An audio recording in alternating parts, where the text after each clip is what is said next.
Alhamdulillah rabbil alamin wa bihi nasta'in ala umuri dunya waddin. Asyhadu an la ilaha illallah wahdahu la syarika lah wa asyhadu anna Muhammadan abduhu wa rasuluh.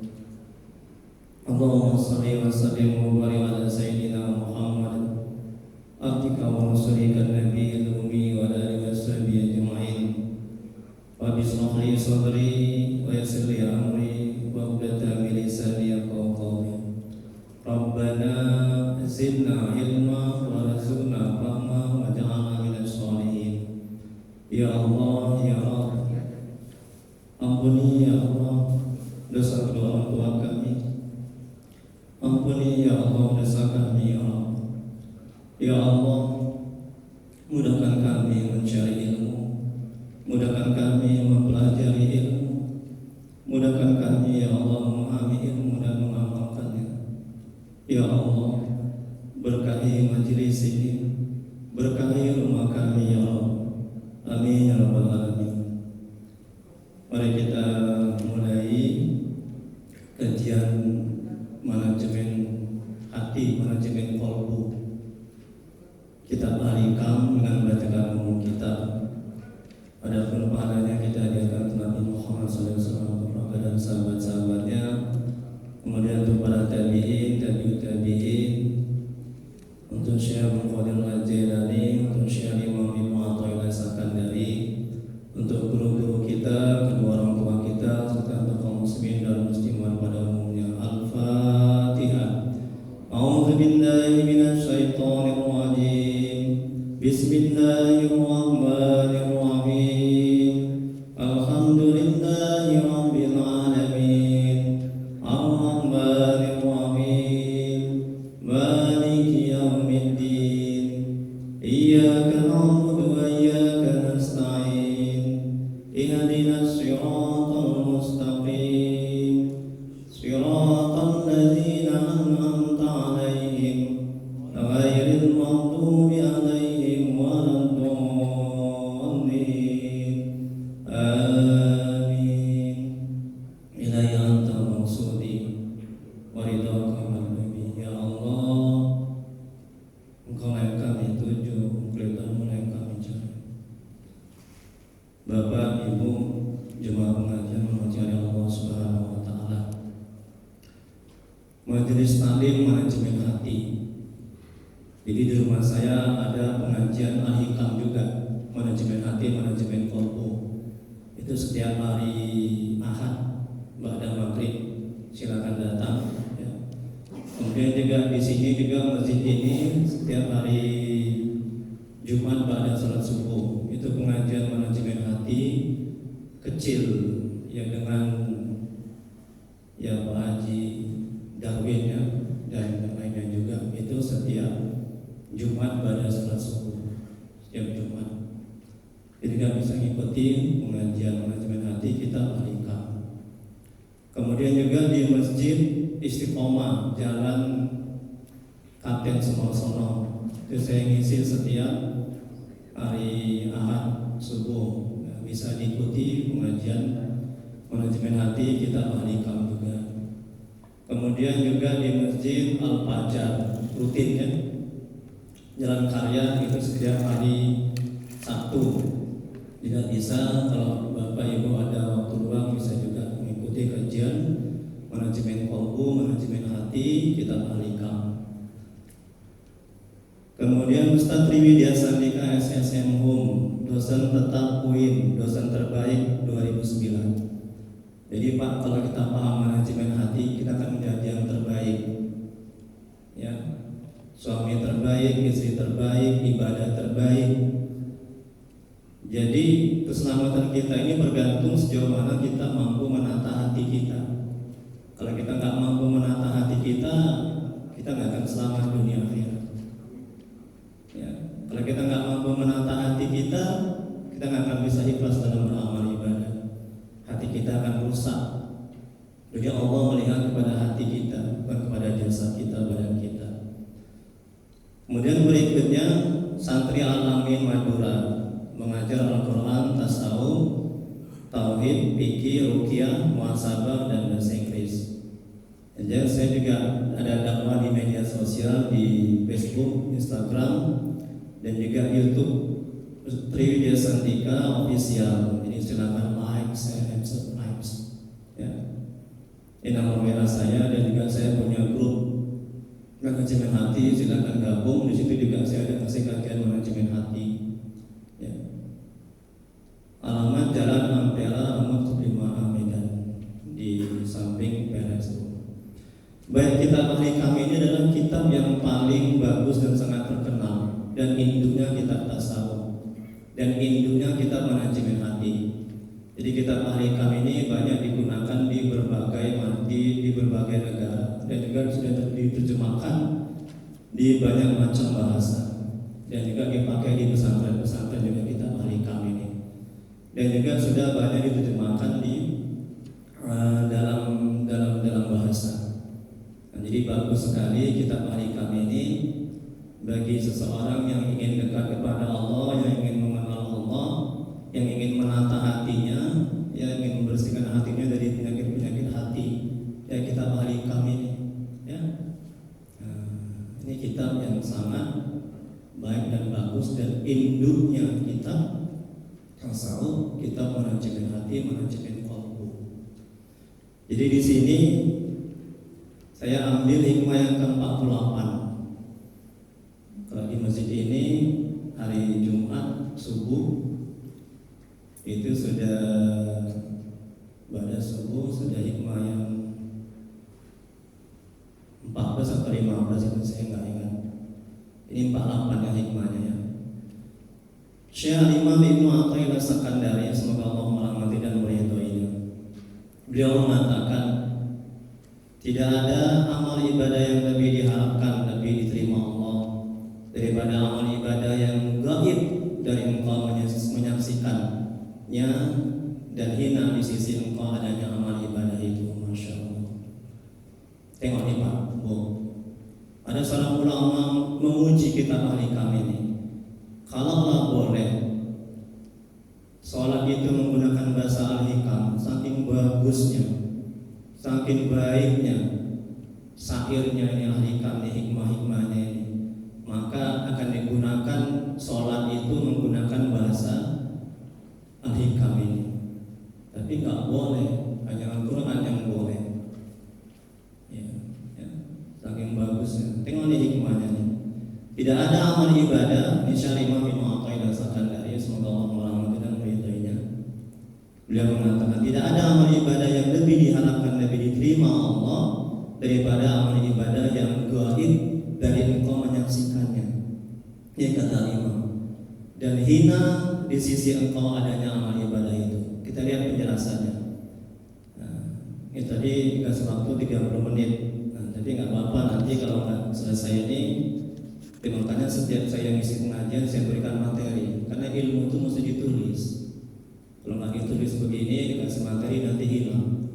Ini saya lengkapkan ya ilmu saya materi. Ini ada 2 halaman. Nanti kalau nggak sampai selesai 2 halaman ini, karena waktunya singkat, nanti kita ada tanya jawab. Kalau saya nggak bisa jawab, saya jawab di hari Jumatnya subuh. Nah, di situ pengajian sama Pak Haji Darwin ya, yang lainnya juga. Itu saya jawab di situ kalau saya nggak bisa jawab. Nanti juga saya lanjutkan di Jumat subuhnya. Kalau ini belum selesai, ya. Nah, biasa satu hikmah ini 3 pertemuan, kadang 4, 1 hikmah. Kita lihat penjelasannya. Amal ibadah yang lebih bisa diterima adalah tidak memandang daya dan kekuatan dalam beramal dan menganggap amal itu kecil dalam pandangannya. Inilah ciri-ciri amal ibadah diterima oleh Allah. Ya. Jadi kita beramal itu tidak memandang daya dan kekuatan kita dan kesanggupan kita dalam beramal. Tidak bersandar kepada kemampuan kita, kehebatan kita. Itu ciri-ciri amal ibadah diterima. Tapi kalau kita masih merasa kita yang itu kehebatan kita, kemampuan kita, daya upaya kita, itu belum bisa dikatakan diterima. Ini kata Al-Imam. Itu juga dengan misalnya sedekah. Kalau kita sedekah, kita menganggap Kita bisa sedekah itu karena kemampuan kita, uang kita, harta kita, ya kehebatan kita. Kita bisa sedekah. Itu ciri-ciri sedekah kita nggak diterima. Jadi manajemen hatinya bagaimana supaya kita nggak takabur, ujub, sombong, supaya amal kita bisa diterima. Ketika kita sedekah, timbulkan kesadaran dalam hati kita sedekah itu karena daya upaya dan bantuan pertolongan Allah. Dan juga timbulkan kesadaran dalam hati, ya kita sedekah itu pada hakikatnya apa yang kita berikan itu adalah titipan, itu milik Allah. Jadi kita sebagai tempat sampainya nikmat kepada orang lain. Kalau itu yang kita sadari, kita nggak akan minta dipuji, dibalas budii, yang minta dihormati. Yang kita tenang hati kita, itu manajemen hatinya agar kita tidak terjebak kepada ujub, riya, dan tidak ikhlas dalam beramal. Jadi kita harus pintar menata hati kita. Kalau enggak, habis pahala kita. Kalau enggak, sia-sia kita beramal capek. Ada jemaah saya, Ustaz, saya tiap malam Ustaz tahajud. Ya, kok nggak dikabulkan doa saya? Ustaz, ini amalan ruqyah yang Ustaz berikan ini nggak manjur. Ya. Jadi aku mau bercerai sama istriku, nggak manjur, nggak balik-balik istriku. Jadi yang dia salahkan itu adalah amalan ruqyah saya. Padahal tengah malam dia sekitar jam 11 malam itu datang ke rumah saya sama istrinya. Dia kena gangguan gaib, gangguan jin. Ya, saya ruqyah menggelepar dia, muntah dia, sembuh pada ketika itu juga. Itu dibilang nggak manjur ruqyah saya. Jadi ini akibat hatinya bergantung bersandar kepada kemampuannya, kepada amal tahajudnya. Ya, stres jadinya. Kalau dia bergantung kepada Allah, kepada rahmat Allah, kepada karunia Allah, dia tidak akan putus asa. Dia tidak akan bersangka kepada Allah. Dia tidak akan menyalahkan siapapun. Tenang hati itu. Ini manajemen hatinya agar hati kita tenang. Ketika doa kita belum terkabul, bukan tidak terkabul, setiap doa pasti dikabulkan, nggak mungkin tidak. Ya.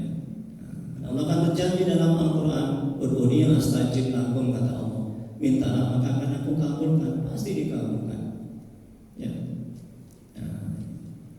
Kemudian berikutnya, dan tidak bersandar, berharap dan bergantung pada amal untuk kepentingan duniawi dan ukhrawi. Nah ini ciri-ciri amal yang diterima. Ya. Serta hatimu memandang bahwa amalmu masih jauh dari kesempurnaan untuk layak bisa diterima oleh Allah. Kalau kita membesarkan amal ibadah kita di sisi Allah, amal kita itu kecil. Tapi kalau kita mengecilkan amal ibadah kita di sisi Allah, amal kita itu besar.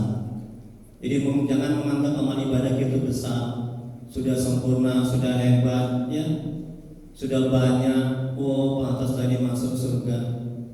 Dan kita mempunyai hak di sisi Allah, aduh masih jauh, masih banyak cacatnya amal ibadah kita. Ya. Akhirnya kita merendahkan orang lain, menyepelekan orang lain, rusak hati kita. Ya. Rusak hati kita. Ya. Jadi jangan menganggap besar, jangan menganggap sempurna. Ya, tapi anggaplah kecil amal ibadah kita itu, anggaplah masih banyak rusaknya, masih banyak cacatnya. Nah, masih belum sempurna, sehingga di mata Allah amal ibadah kita besar, dan insya Allah Allah akan menerima amal ibadah kita. Kemudian berikutnya, banyak syarat agar amal ibadah bisa diterima oleh Allah. Amal ibadah yang kita lakukan, apabila sudah cukup syarat dan rukunnya, terhindar daripada yang membatalkannya, maka amal ibadah itu sudah bisa dikatakan sah. Namun apakah yang sah sudah pasti diterima oleh Allah? Tentu tidak. Yang sah belum tentu diterima.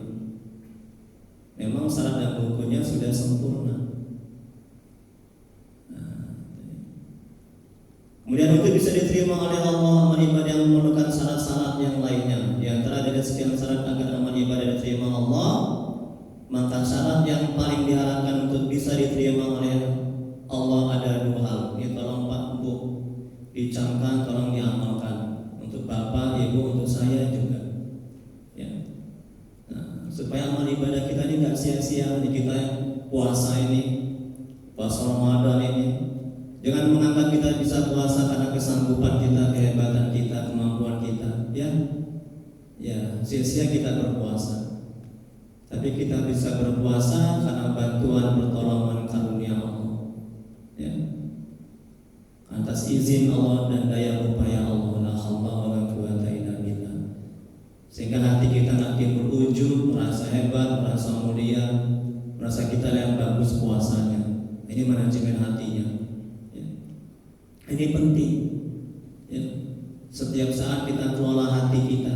Kalau enggak, itu setan itu, iblis itu, jin itu berusaha itu. Kapan kita lalai? Sedetik aja kita nggak ingat Allah, nggak zikir, masuk ya. Nah, saya suka dibilang sama pasien saya yang saya ruqyah. Ya, ingat Allah, setan itu menjauh, hawa nafsu melemah, terkekang, nafsu tidak berkutik. Jadi kalau kita mengenal nafsu, selamat kita dunia akhirat. Kalau kita nggak kenal nafsu kita, tabiat watak karakter nafsu, siap-siap kita digiringnya. Jadi tabiat watak karakter nafsu itu adalah menggiring kita kepada kemaksiatan dan kejahatan. Itulah watak karakter nafsu. Kecuali nafsu yang diridhoi oleh Allah Subhanahu wa taala. Ya. Nah, apa aja amal syarat yang paling diharapkan untuk bisa diterima? Yang pertama, kita memandang dan menyaksikan amal ibadah yang kita kerjakan merupakan taufik. Nah, tengok ini. Di semata-mata taufik dari Allah kita bisa beramal ibadah. Apa itu taufik? Nah, taufik yaitu bimbingan Allah yang mengatakan seorang hamba langsung pada hakikat kebaikan. Itulah dia taufik. Jadi kita dibimbing oleh Allah. Kalau nggak karena taufik Allah, kita nggak bisa sampai di masjid ini. Coba sadarkan dalam hati seperti itu. Akhirnya kita tawadu, rendah hati. Ya, jangan bergantung bersandar sekali lagi kepada kemampuan kita. Dan satu lagi dalam hikmah yang lain, ketika kita berdoa, tolong Pak Bu ini diperhatikan. Ketika kita berdoa, karena jemaah saya, ya Allah, banyak yang putus asa, banyak yang stres, sakit berbulan-bulan, dia minta kepada Allah berdoa tapi nggak dikabulkan, dia stres, berhenti beramal ibadah, komplain. Ya.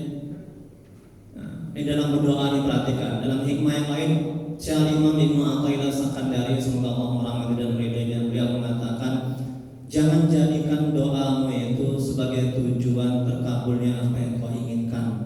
Kalau itu yang kau lakukan, maka hatimu terhijab, maka engkau akan stres, sengsara dan menderita. Ini kalau tujuan kita berdoa, ini kata Imam dan hikmah yang lain. Sudah kami bahas di sini itu di hari Jumat subuh. Ya. Nah, ini penting, ini real. Banyak yang kecewa, banyak yang putus asa, banyak yang berhenti beramal ibadah, banyak yang buruk sangka. Karena apa? Karena tujuan dia berdoa itu untuk terwujudnya apa yang dia inginkan. Kalau itu yang kita lakukan, kita akan stres, sengsara, menderita. Tapi kata Imam, jadikan tujuan untuk berdoa semata-mata untuk ubudiyah, menjalankan ketaatan kepada Allah untuk ibadah, menjunjung perintah Allah. Jadi ketika doa kita belum terkabul, bukan tidak terkabul ya, belum terkabul, kita nggak akan kecewa dan nggak akan stres. Dalam hikmah yang lain juga dijelaskan bahwa sambil kita menunggu terkabulnya doa, itu kita mendapat pahala. Jadi nggak ada ruginya. Ini kalau kita tata hati kita sedemikian rupa, ditimbulkan kesadaran dalam hati, ini penting. Kalau enggak, nanti kayak jemaah saya nanti. Curhat, ya, stres, hati, kecewa. Aku udah tahajud, aku udah banyak sedekah, tapi nggak dikabulkan doaku. Karena hati akal pikirannya bergantung kepada nafsunya, kepada kekuatannya, kepada keinginannya, kepada hajatnya. Ya, ini pentingnya kita menata hati. Jadi tadi kita memandang dan menyaksikan, ini syarat agar amal ibadah kita diterima. Kita memandang dan menyaksikan amal ibadah yang kita kerjakan merupakan taufik, ya, pertolongan, anugerah dan rahmat Allah, bukan dari diri sendiri. Tengok itu, apa yang mesti kita andalkan, kita banggakan. Kita masuk surga tidak karena rahmat Allah. Rasulullah SAW bersabda, ya, kalau masuk surga kata Nabi karena rahmat Allah, bukan karena amal ibadah kita atau seperti kata Nabi. Jadi jangan sombong, jangan angkuh, jangan merasa hebat. Di sini kita juga begitu. Saya bisa ceramah, bisa kasih ilmu. Ini ilmu punya Allah. Allah yang menghendaki saya bisa ceramah. Ini atas izin Allah dan pada hakikatnya perbuatan Allah. Nah, kalau Allah nggak beri ilmu, saya nggak bisa bicara. Saya akan stupid, bodoh, tolol, bin pao. Ya, jadi tawadu, rendah hati. Kita nggak akan mengecilkan, tidak akan, ya, menganggap sepele, ya, karena kita bisa memberikan ilmu karena bantuan dan pertolongan Allah. Masya Allah. Nah, kita nggak akan ujub. Kemudian berikutnya yang kedua, ibadah yang kita lakukan tidak kita jadikan sesuatu yang menghasilkan, baik itu derajat, keluasan rezeki, surga dan lainnya.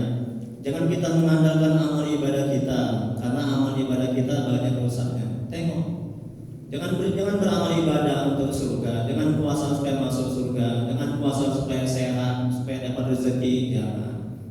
Itu puasa orang awam, orang yang belum mengerti ilmu agama. Oke lah, nggak apa-apa, itu untuk motivasi. Kenapa puasa supaya sehat? Ya nggak apa-apa, ya. Nah, untuk motivasi. Untuk bagi orang yang awam, yang belum dekat kepada Allah, yang belum banyak ilmu agama. Nah, bagi kita ini jangan lagi seperti itu. Ini kata Imam ini agar amal ibadah kita diterima. Ya, beramal ibadah supaya masuk surga, supaya dijauhkan dari bala bencana. Jangan. Ya, berarti belum ikhlas. Masih mengandalkan pahala. Pahala kan juga makhluk. Amal kan juga makhluk. Ya. Jadi dari hari semakin hari usahakan amal ibadah kita itu semakin baik, jangan semakin buruk kualitasnya. Rugi kita hidup di dunia kalau amal ibadah kita ini semakin hari semakin buruk kualitasnya.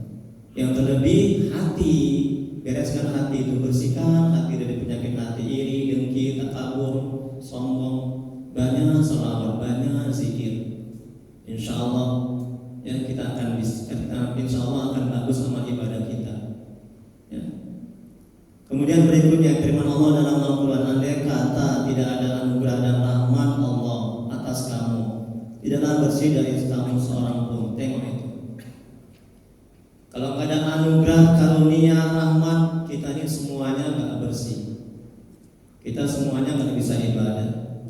Kita semuanya nggak bisa taat. Ya, semuanya karena rahmat Allah, anugerah Allah. Nah, coba sadarkan dalam hati seperti itu setiap saat. Agar apa? Agar amal ibadah kita bisa diterima oleh Allah Subhanahu Wa Taala. Agar hati kita tenang. Ustaz, hati saya nggak tenang Ustaz, galau aja. Ini saya belakangan ini belum di bulan Ramadan ini banyak hal yang datang minta ruqyah. Jadi jarak jauh juga begitu. Ya, itu akibat dari banyak maksiat dosa kena ke hati. Ya, hati galau, hati nggak tenang. Ada di YouTube, coba lihat YouTube-nya tuh. YouTube saya itu menggelepar dia, yang muntah darah di ruqyah. Ini akibat dia nggak sholat, nggak ibadah, buat maksiat dosa. Ya, akhirnya hatinya ini terhijab oleh maksiat dan dosa. Ada yang tanya lagi, Ustaz, setan kan dibelenggu di bulan puasa. Iya memang, tapi kok aku belenggu disantet juga ya katanya. La ilaha illallah. Ya.